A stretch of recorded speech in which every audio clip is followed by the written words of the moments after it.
My two guests are Ryan Burse and Jessica McKenzie. Ryan Burse is a lawyer in my office up in Redding, California, and he and I advise cannabis growers and patients in how to comply with the laws in California.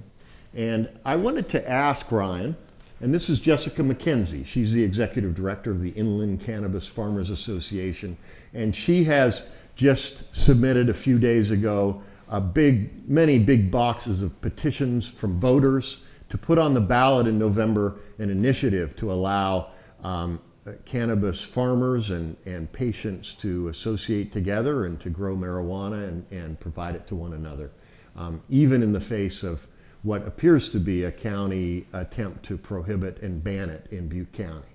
Now, first of all, Mr. Burse, I wanted to ask you a little bit about the work that you do in my firm regarding advising patients and growers right now. Can you explain to me kind of the work that you do? Certainly. A lot of our clients have been setting up mutual benefit corporations to collectively assert their rights to grow and use their medicine. But because of these new laws, there is a shift in kind of our focus. And right now we're helping people get ready to apply for licenses and get into compliance with these new laws that are on the books right now. All right, but let's back up. There's this thing that was passed, I think, 20 years ago called the Compassionate Use Act. Can you tell us what that is? Yeah, essentially what the Compassionate Use Act did was it allowed people with a doctor's recommendation to use marijuana to treat a variety of ailments that they might have, and it decriminalized certain patients from being criminalized for using medicine that helped them in their lives. And this was a petition. This was an initiative that was on the ballot, and the people of the state of California voted for it, and it became part of the California Constitution. Correct? That is absolutely correct. Right. In other words, the governor and the legislature have no power to modify that. Only another initiative from the voters can modify that. Correct? That is correct. So why do we have to have more initiatives? Why does Ms. McKenzie have to have another initiative if we already have one?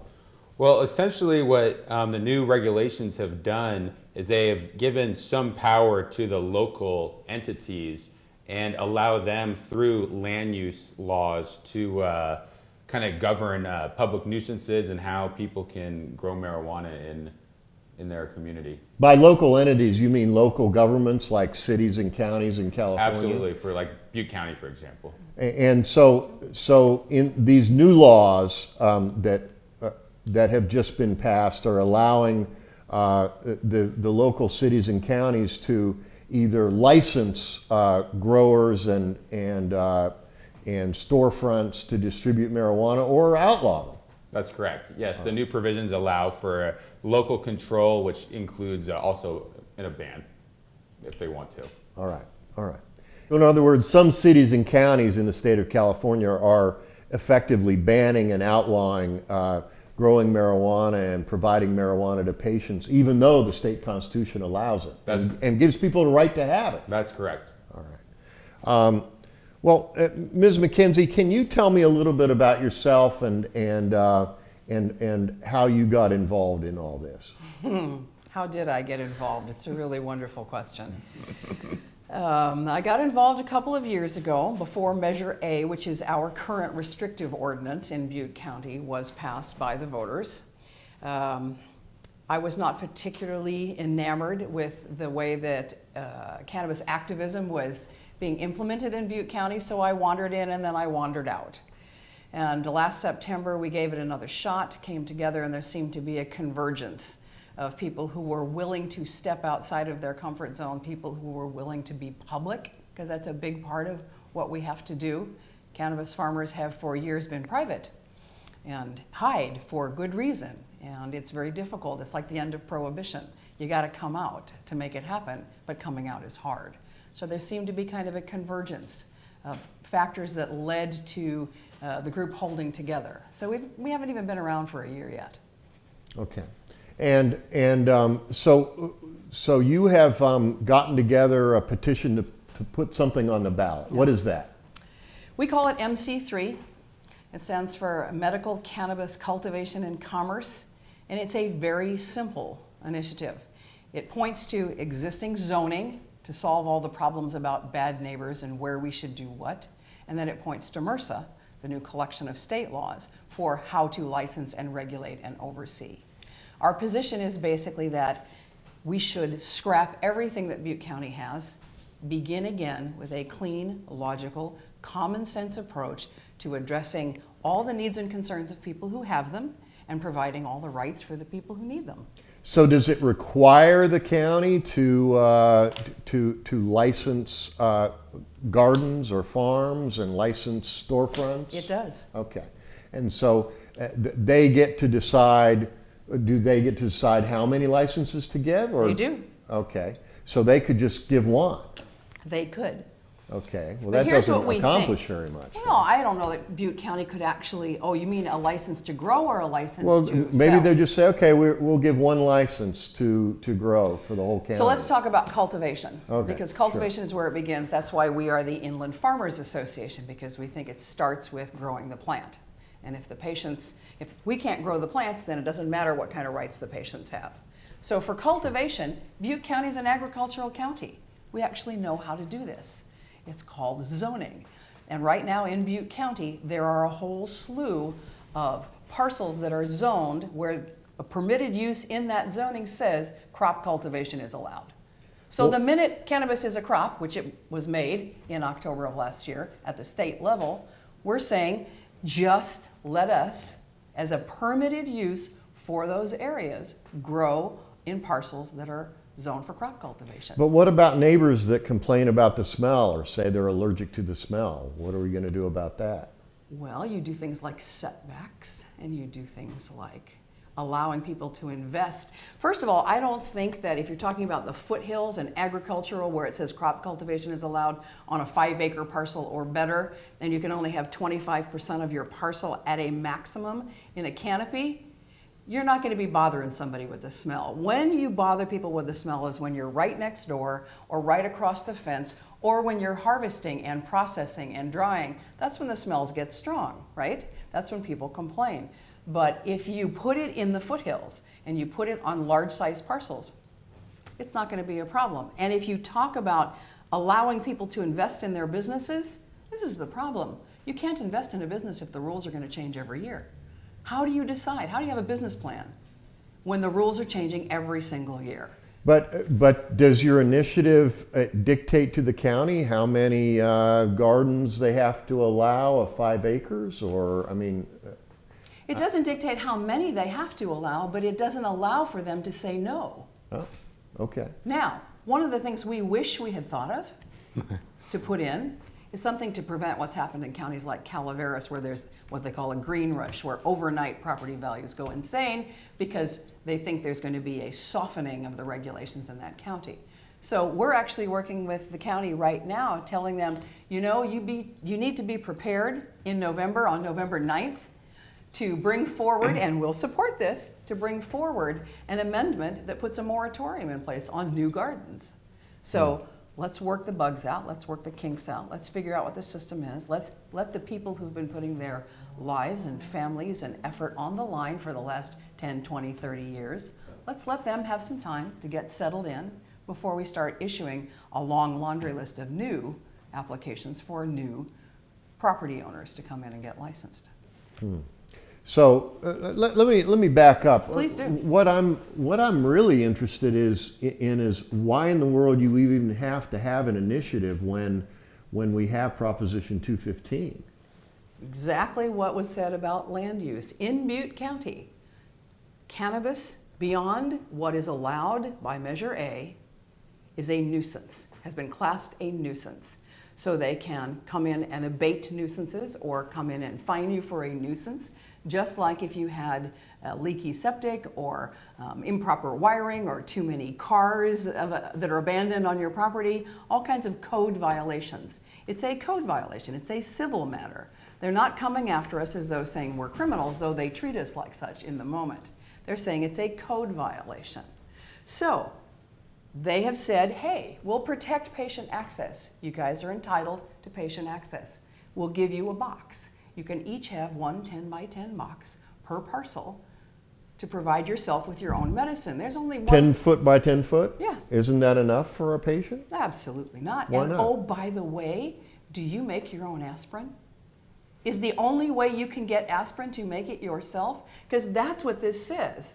It says, it's not a question even of how big the box is, because we swallowed that red herring early on and said, but we need a bigger box, which denies the whole problem with the box, which is that patients don't necessarily want to, don't have the capability to, don't live in a place where they can, don't have a landlord that will allow them to. It's all well and good to say that patients should be able to grow for themselves if they want to, but not that that's the only way they have to get their medicine. And in Butte County, that's the only way they have to get their medicine. There are no dispensaries. There are no legitimate professionals growing for them.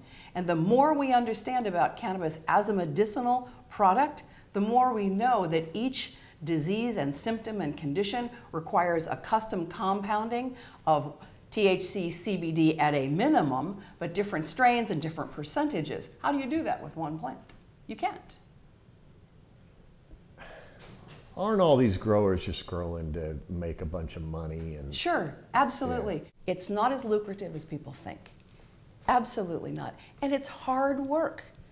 I just gave a presentation not too long ago to development services here, and they asked me, so what equipment do you use for harvesting? These things. It's a very labor-intensive crop. And, oh, by the way, what's wrong with making money? Honestly.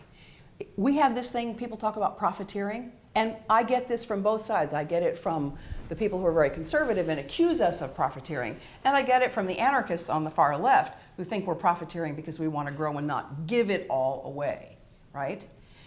There's nothing wrong with making a decent living. When does it become profiteering? How much is profiteering? If we would simply treat it like a commodity, if we would get rid of what is fundamentally prohibition, even with the one box, it's a form of prohibition, which keeps the black market alive, which keeps it desirable to cartels, which keeps it desirable to rogue growers who come in from out of county, which keeps the guy on the street corner selling to your kid and not carding him and asking for ID. If we would just come back and treat it like a commodity, it would not be as expensive, the price would drop. We have enough data coming out of Colorado and Washington now to tell us that, and Oregon, to tell us that prices will come down. The minute prices come down, it's less desirable for black market. It creates less crime, because if I know that if I call the police on you because you're doing bad stuff, they're not going to stop at my house on the way, which is the way it is now. So all of the problems that are created by prohibition will go away, including that sense of way too much money that is absolutely not true in the first place. Now let me ask you this: Does your initiative that you want to put on the ballot, does that allow, let's say I'm a patient and I want to have 4 or 5 boxes in my backyard? Does that allow me to do that? I don't know about 4 or 5 boxes. The way that the state laws work is that they say you, counties, cities, municipalities, can have laws that are less lenient than ours, but not more lenient than ours. So right now, MRSA says 500 square feet is the maximum unlicensed, unpermitted, personal size grow you can have. Our initiative says does the county have to agree with that, or they don't have to? So in other words, anybody can have 500 square feet under MRSA, under the new laws, even if the county says we're not going to allow any marijuana? No, absolutely not. You cannot. The county is law. The county gets to be more restrictive if they want to. That's, you said, why another initiative? Because in Butte County, there is no professional cultivation for medicinal, and there is only 100 square feet for individual personal unlicensed. And that's 10 foot by 10 feet. So basically It's a as plant. much as I could, it's basically one plant. Yeah, Okay. it's one plant. And that's not enough for somebody? Well, what if you live in an apartment? What if you're in a wheelchair? What if you have a black thumb? Well, let me ask you this: Are there different ways that doctors and patients use marijuana that might require more than one plant? Absolutely. What are those? If you need a particular ratio of the subcompounds that are present in the cannabis plant, and we are learning more and more that that's the case, then one plant might provide a lot of one component but not enough of the other. And more importantly, 60% of the products right now for sale in a dispensary in counties where those products are available for patients are not plant. They're not raw plant material. They are manufactured products. They are oils, tinctures, balms, edibles. Those can be then compounded so that you mix together and get exactly the compound ratio that you need for epilepsy or PTSD or Crohn's disease. And what you need for Crohn's disease is different than what a child needs for epileptic seizures. So one of the first things that we started talking about was when you have these kids who have these massive amounts of seizures, you're concerned about them getting high. I don't know if you should be, but it is a concern. The objective is not to get them high. The objective is to cut off the seizures, to stop the seizures. So you give them a product that's tailored to address the seizures that doesn't have a psychoactive component to it. But some conditions, Crohn's disease being one of them, the CBDs actually are more effective if there's some amount of THC in there. So the more we know that we have to compound and create products that are customized for diseases and symptoms in order to be most effective. Throwing a plant in your backyard is not the answer to that. People don't want to smoke. I know all kinds of patients who have zero interest in smoking. So do you want everybody having a little kitchen in their house where they turn their raw cannabis into some sort of oil when they have no clue what they're doing? And they might have used Miracle Grow on the plant and now they're ingesting a product that they've created that's got Miracle Grow in it? It's just not the answer. The answer for any medicine is that professionals create it, it gets tested, it gets properly labeled, it gets properly packaged, and when a patient walks in the store at CVS or Long's, they get to buy something and they have absolute confidence in what's in that package. That's what you need to do for cannabis. Treat it like a professional product. Let professionals create it, let professionals test it, let professionals turn it into the consumable product that that patient needs. So are you in favor of this new MRSA law? Do you think it's a good law? I think it's good that we have it. I think it's flawed. I think it's overburdensome. I think it created an excessive bureaucracy that now has to be built from the ground up when we probably could have used some existing structures that we already have for crops when it's in the field and for food and drug when it's on the shelf. So I think it's overburdensome, but we've had 215 since '96 and we went 19 years without any guidance to cities and counties and the state as a whole about how to allow patients to have this and how to license it and how to permit it and how to regulate it. So I'm glad we have it. I think it's great that it's been deemed a crop or an agricultural commodity in the Business and Professions Code. I think that's a great step. I know that there's amendments being placed to help things like protect the cottage farmer and allow them vertical integration. So do I think it's perfect? Not even close. Am I glad we have it and have something to work from? Absolutely. Now, this initiative that is this going to be on the ballot, this MMP3, what's it called? We call it MC3, and of course, MC3. somewhere along the way, the county will give it a letter, and then we'll be championing vote yes on measure whatever it is. And other than these letters, what do you call this thing? We call it MC3, the Medical Cannabis Cultivation and Commerce Act. All right. And why should people in Chico and Butte County vote for this? Where should I begin? We've crafted this in a way that we really, truly believe that it answers the concerns of people who are friendly to cannabis and want access to it, as well as the concerns of people who are fearful or unconvinced about cannabis. We really believe that the answer is not further restriction, but control, but regulation. Regulation creates revenue. Prohibition creates crime. We have models for that in our history. We should learn from them.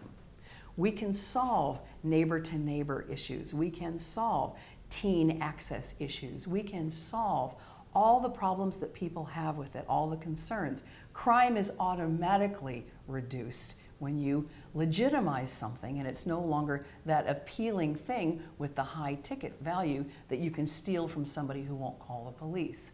We believe that it addresses the needs of Butte County residents, period.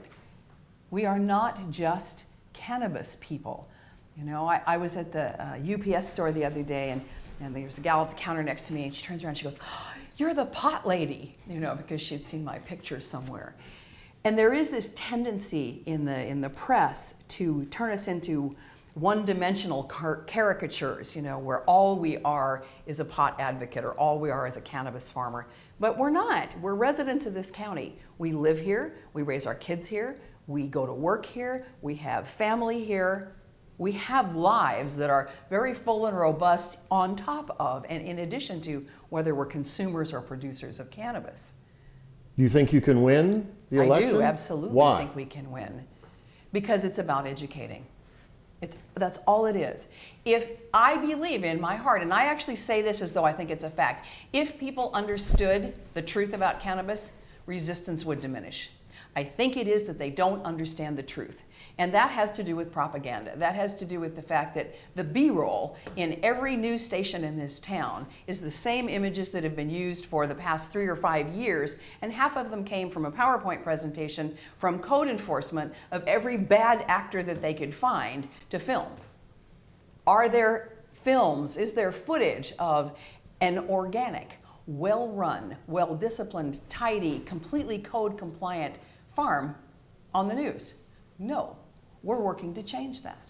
We've got news teams in the field this year capturing from cloning and in the ground all the way through to the end of the season and harvest so that we can start offering some better B-roll, some better background, so that we can start showing people that the images that they have of a tatted out, pierced, tie-dyed, dreaded, dirty person who doesn't care about the land is simply that. It's a caricature and it's incorrect. Well, now in Butte County, I know for a fact that there have been growers that have basically clear cut without any kind of permits, and they've graded without permits, and they've created horrible environmental nightmares. Absolutely. Right. And how will your initiative prevent that? Well, MRSA will prevent that. How so? Because MRSA says, step one.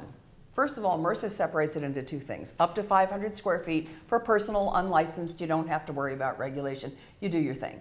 But beyond that... But that's only if the county allows that. Exactly, Right. But you're asking how does this fix it? Right. Because it gets fixed because MRSA fixes it. MRSA says, step one, if you want to get a license, if you want to get a state license, let's just say that Butte allows us to do that. If you want to get a state license, step one is a wastewater discharge certificate from the water board. You have to do that. What do they care about? Grading, proximity to swales, water flow, how you're storing your chemicals, what the slope of your land is, what's happening to your runoff. You have to do a garden plan. You have to pay a fee, and the fees that you pay to the water board make that whole program self-sustaining. That's step one to getting a license. And if you don't do that, you don't get your license. So how are you going to convince the people in Butte County to vote for this? I'm going to talk my little gums off. No, we're going to do a lot of things. Obviously, we think public outreach is a really strong component of this, and press is a strong component of it, and getting articles written and writing articles ourselves, and perhaps doing some advertising, but speaking to everybody who will listen for the next 5 months, and introducing real patients and real farmers who are real citizens of this county who don't look like what they expect and don't sound like what they expect. Now, do you think there are other counties in California that that should be doing the same thing that you're doing? I think every county in California who doesn't have a working relationship with their local government about cannabis cultivation and commerce should be doing something like what we're doing. Every county is unique. It's absolutely local.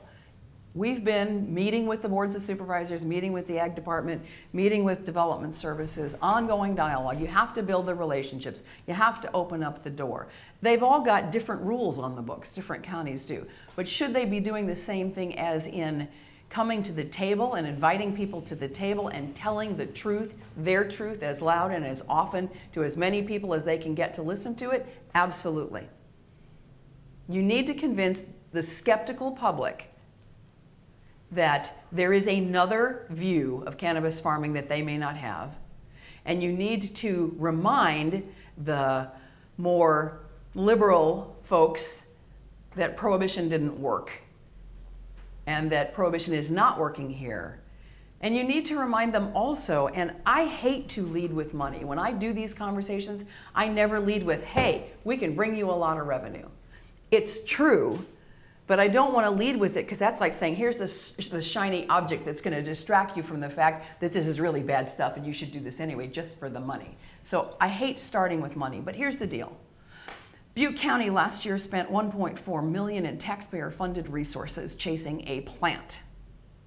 During that same period of time, roads eroded, after-school programs were closed. We've got a growing homeless problem here. We've got all kinds of issues that money could have been better spent on. What if not only did they not spend that $1.4 million, but what if they had $1.4 million in revenue on the other side?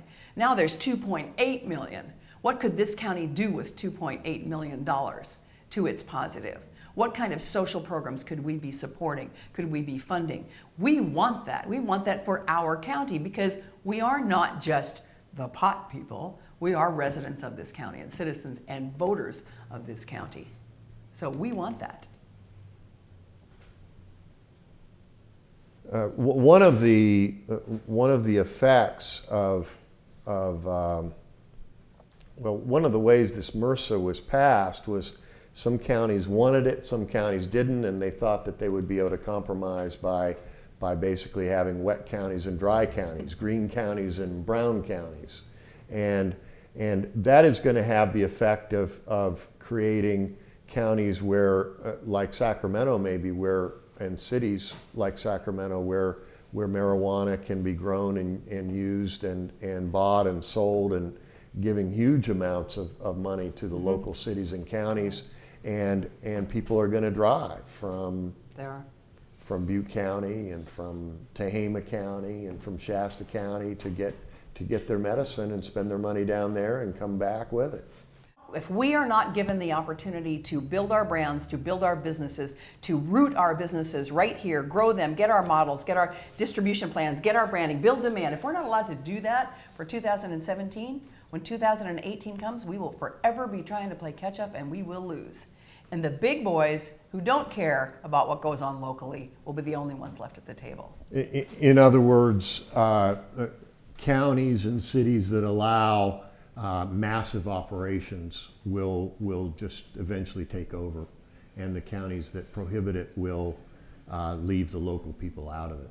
This, I believe, that the people of the state of California voted to give the people of the state of California the right, if they needed marijuana, cannabis for medicinal purposes, to grow it, to give it to people they're taking care of, to use it. And the courts have taken that right away and allowed the counties and cities to decide whether patients can grow a flower for their own medicinal purposes. And for far too long, there has been a kind of a Puritan religious ethic where people have been required to live with pain, to live with suffering, and not be allowed to take care of themselves. Again, this initiative of the Inland Cannabis Farmers Association and Jessica McKenzie is a way to take that power back and give it to the people.